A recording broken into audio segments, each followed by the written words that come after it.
Assalamualaikum warahmatullahi wabarakatuh. Halo kawan-kawan semua, dimanapun kawan-kawan berada, terima kasih sudah berkesempatan mengunjungi video ini. Nah, saya ditemani sama Koordinator Kabupaten Pekalongan, Junaidi Abdul Wahid. Beliau sedang sibuk mengurus proposal untuk pengajuan UEB di wilayah Kabupaten Pekalongan.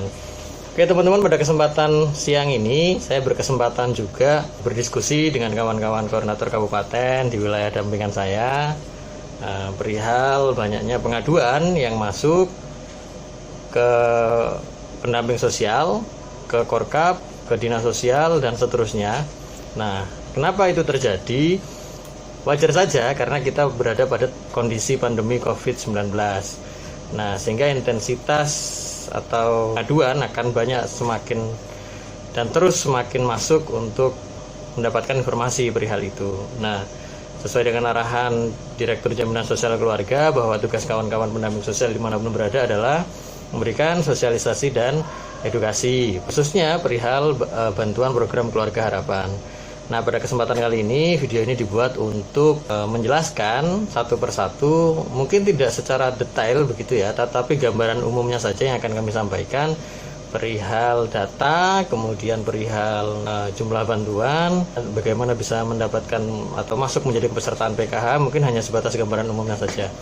Nah, video ini dibuat untuk mempermudah kawan-kawan mensosialisasikan ini ke keluarga penerima manfaat ataupun kepada warga-warga yang lain yang bertanya seputar pengaduan program Keluarga Harapan. Nah, yang pertama berkaitan dengan data kawan-kawan. Data ini diambil dari data DTKS. Apa itu DTKS? Data Terpadu Kesejahteraan Sosial. Nah, siapa lembaga atau instansi yang berkewenangan terhadap data ini? Ya, ini adalah Pusat Data dan Informasi di Kementerian Sosial. Data DTKS itu menjadi rujukan para penerima bantuan PKH, juga bantuan non-PKH. Nah, pada kesempatan kali ini kita akan bahas PKH-nya dulu ya. Nah, bagaimana cara menjadi peserta? Yang pertama harus memenuhi komponen atau kategori, yaitu komponen pendidikan, komponen kesehatan, atau komponen kesejahteraan sosial. Komponen pendidikan itu ada kategorinya SD, SMP, dan SMA. Untuk komponen kesehatan ada kategori ibu hamil, kemudian balita, kemudian nifas. Untuk kesejahteraan sosial, komponen kesejahteraan sosial ada disabilitas berat dan lansia 70 tahun untuk kepesertaan PKH. Itu untuk kepesertaan kawan-kawan. Jadi bagi keluarga yang masuk di dalam DTKS yang tidak memiliki komponen tersebut, maka tidak bisa menjadi peserta PKH. Gitu. Itu berkaitan dengan kepesertaan.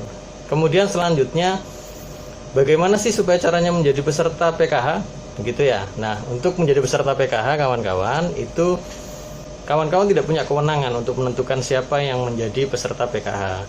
Tetapi kawan-kawan harus memvalidasi data yang diberikan dari Kementerian Sosial.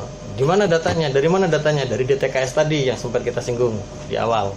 Nah, kawan-kawan, berapa jumlah penerima manfaat atau jumlah penerima PKH yang bisa diakomodir? Nah, kawan-kawan, bisa disampaikan kepada masyarakat luas bahwa penerima manfaat jumlahnya itu disesuaikan dengan kebijakan anggaran. Nah, kebijakan anggaran ini diimplementasikan melalui kebijakan-kebijakan lainnya. Jadi tidak semua warga atau yang terdaftar di DTKS itu bisa menjadi peserta PKH.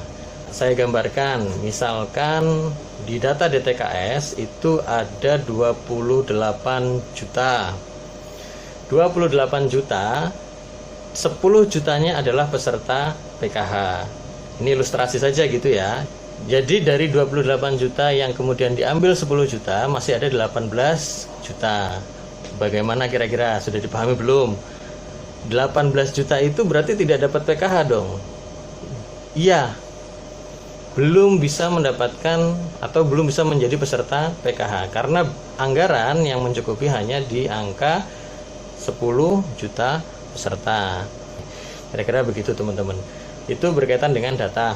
Saya kembali lagi ke awal, dari mana datanya? Data diambilkan dari data DTKS, data terpadu kesejahteraan sosial. Data itu adalah data yang diambil dari validasi pemerintah secara berjenjang yang diverifikasi 2 kali dalam setahun. Kira-kira begitu teman-teman.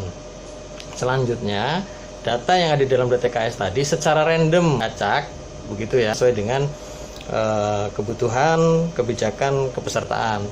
Jadi kalau ada saudaranya perangkat, keluarganya perangkat, itu tidak ada yang tahu, begitu.